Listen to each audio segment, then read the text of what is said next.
Oke, Assalamualaikum warahmatullahi wabarakatuh. Perkenalkan, nama saya M. Fajaransa. Di sini saya akan menjelaskan tentang struktur jembatan. Yang pertama, pengertian jembatan.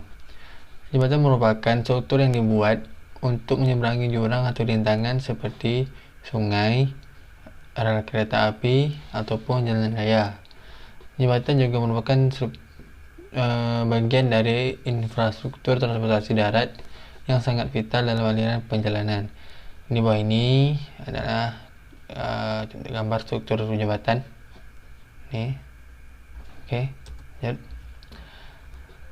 Jenis-jenis jembatan. Yang pertama itu ada jembatan balok. Jembatan balok ini adalah jenis jembatan yang paling sederhana yang dapat berupa balok dengan peletakan sederhana atau simple spans maupun dengan peletakan menurus atau continuous spans. Jembatan balok terdiri dari struktur berupa balok yang didukung pada kedua ujungnya. Sini baik langsung pada tanah atau batuan seperti pada gambar bawah ini, ataupun pada suatu vertikal yang disebut pilar atau pier. Ini merupakan pilar ini. Oke, lanjut. Kemudian ada jembatan lengkung atau disebut arch bridge. Jembatan lengkung adalah suatu tipe jembatan yang menggunakan prinsip kestabilan di mana gaya-gaya yang bekerja di atas jembatan ditransformasikan ke bagian akhir lengkung atau abutmen. Ini abutmen di bawah ini. Akan selalu ke bawah ini. Lalu jembatan lengkung dapat dibuat dari bahan batu, bata, kayu, besi cor, baja, maupun beton bertulang, dan dapat digunakan untuk bentang yang kecil maupun bentang yang besar. Oke, lanjut. Lalu ada jembatan cantilever. Jembatan cantilever ini merupakan pengembangan jembatan balok yang sudah saya jelaskan pada pertama tadi. Pada jembatan cantilever, sebuah pilar atau tower dibuat masing-masing sisi bagian yang akan diseberangi. Nih. Dan jembatan dibangun menyamping berupa cantilever dari masing-masing tower. Lanjut, ada jembatan gantung atau disebut juga suspension bridge. Jembatan gantung ini terdiri dari dua kabel besar atau kabel utama yang menggantung dari dua pilar atau tiang utama, di mana ujung kabel tersebut diangkurkan pada fondasi yang biasanya terbuat dari beton. Ini ada gambar suspension bridge. Oke, lanjut. Kemudian ada jembatan rangka atau jembatan rangka baja. Jembatan rangka dibuat dari struktur rangka yang biasanya terbuat dari bahan baja dan dibuat dengan menyambung beberapa batang dengan las atau baut yang membentuk pola-pola segitiga seperti ini. Lalu jembatan rangka ini biasanya digunakan untuk bentang sekitar 20 meter sampai 375 meter. Di gambar di bawahnya ini. Ya, oke. Lanjut. Lalu ada jembatan kabel atau kabel stayed bridge. Jembatan ini merupakan suatu pengembangan dari jembatan gantung di mana terdapat juga dua pilar atau tower. Ke atas ini pilar. Akan tetapi pada jembatan kabel dan jembatan langsung dihubungkan ke tower dengan menggunakan kabel-kabel yang membentuk formasi diagonal. Ini oke, gambar ini. Lanjut. Berikutnya kita masuk ke komponen-komponen jembatan. Pertama ada struktur atas atau superstructure. Kemudian yang kedua ada struktur bawah atau substructure. Dan ketiga ada struktur penghubung atau jenis struktur. Struktur atas atau superstructure itu pada gambar ini yang ini ini dari girder ke atas ini sampai itu merupakan superstructure. Yang kuning ini bearing pad atau bantalan. Ini bearing pad. Kemudian untuk substructure itu berada di bawah bearing pad ini. Abutmen, pilar, ini. Oke, masuk dulu, lanjut ke superstructure atau struktur atas, yaitu yang ada gelagar atau gider. Pada dasarnya gelagar adalah balok yang menopang balok-balok kecil lainnya yang berfungsi sebagai penopang horizontal utama suatu struktur. Komponen ini letaknya memanjang arah jembatan atau tegak lurus arah aliran sungai. Ini gelagar itu yang ini, memanjang arah jembatan ini. Nah, ini gelagar. Oke, gelagar. Lanjut, berikut ada bearing pad. Bearing pad ini merupakan bantalan jembatan yang biasanya digunakan untuk penghubung struktur atas dan penyangga di bagian bawah. Nih, bantalan ini digunakan untuk agar struktur yang di atas sama yang bawah tidak langsung berbenturan. Jadi kerusakannya tidak terlalu cepat atau parah. Bearing pad. Ini bearing pad model karet. Bearing pad ada macam itu.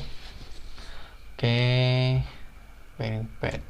Lanjut ke parapet wall and handrail. Ini merupakan komponen jembatan yang mencegah kendaraan jatuh di tempat yang jatuh. Kemudian handle yang berada di atas parapet juga akan membantu sebagai kendaraan yang akan jatuh atau untuk pemanan bagi kendaraan itu. Nah, ini parapet wall yang ini bisa terbuat dari beton, kemudian yang handle di atas di parapet wall. Saya tuh terbuat yang ini dari besi baja. Oke, lanjut. Berikutnya ada lantai jembatan. Lantai ini berfungsi sebagai penahan lapisan perkerasan yang menahan langsung beban lalu lintas yang melewati jembatan. Nih,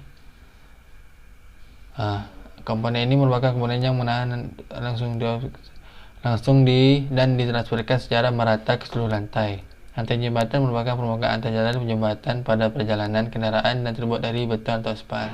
Nih, ini merupakan lantai jembatan. Ini terbuat dari lapisan aspal. Nah, ini parapet yang sebelumnya tadi kita jelaskan. Ini sandaran ataupun handrail tadi. Oke, lanjut. Lalu berikutnya ada struktur bawah atau substructure, tempat itu abutment. Abutment ini adalah bagian konstruksi bawah jembatan yang terdapat pada kedua ujung pilar-pilar jembatan yang berfungsi untuk mendukung atau memikul seluruh beban bangunan di atasnya. Ini contoh abutment ya. Abutment ini bekerja dengan menerima beban-beban yang berasal dari bangunan atasnya dan kemudian menyalurkan beban-beban yang terimanya tersebut ke fondasi ke bawah. Ini pada sini, ya ke bawah.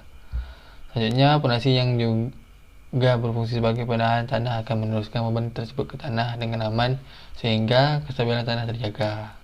Ini abutment. Abutment ini ada yang memiliki dinding sayap dan ada juga yang tidak memiliki dinding sayap. Seperti pada gambar bawah ini, yang ini merupakan dinding sayap dari abutment. Nih, biasanya ini digunakan untuk menahan tanah di samping abutment tersebut. Kalau gambar ini tidak menggunakan dinding sayap. Nah, ini dapat dilihat pada gambar ini. Oke, lanjut. Berikutnya ada pilar atau pier. Pilar ini merupakan struktur pendukung bangunan atas. Pilar adalah komponen struktur jembatan yang terletak di antara kedua kepala jembatan yang berfungsi untuk memikul seluruh beban pada ujung-ujung bentang dan gaya-gaya yang lainnya serta meneruskannya ke fondasi. Nah, ini pilar itu terletak di antara abutment. Abutment kan berada di ujung dan pilar itu berada di antaranya abutment ini. Nah, ada gambar ini. Ini abutment, ini sayap dari abutment tersebut, ini pilar. Dan ini balok. Oke. Berikutnya ada fondasi. Nah, fondasi ini merupakan yang paling penting. di setiap bangunan atau dimanapun. Fondasi adalah salah satu elemen struktur bawah jembatan yang langsung berhubungan dengan tanah. Ini yang berfungsi untuk menyalurkan beban dari struktur di atasnya ke lapisan tanah pendukung atau batuan yang berada di bawahnya. Nih, semua beban yang melewat di atas ini, fondasi akan menahan dari atas, akan menahan beban yang datang dari atas ini, dari lantai, pilar, abutmen, plate. Pada gambar ini, oke. Lantai itu ada struktur penghubung atau joining structure. Sini ada plat injak. Plat injak itu adalah suatu konstruksi beton pada jalan pendekat di ujung bibir jembatan atau plate yang berada di sebelum konstruksi utama jembatan. Plat injak harus dipasang di antara jalan pendekat dan kepala jembatan.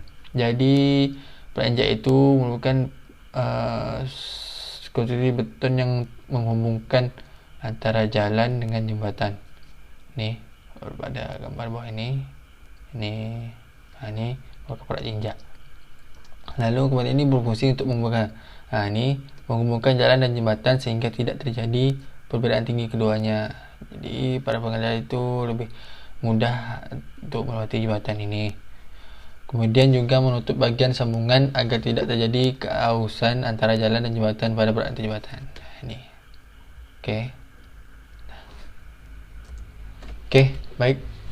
Hanya seperti yang dapat saya sampaikan pada hari ini. Jika ada kekurangan atau kesalahan ucapan, saya mohon maaf. Karena saya juga manusia. Oke, saya tutup. Assalamualaikum warahmatullahi wabarakatuh.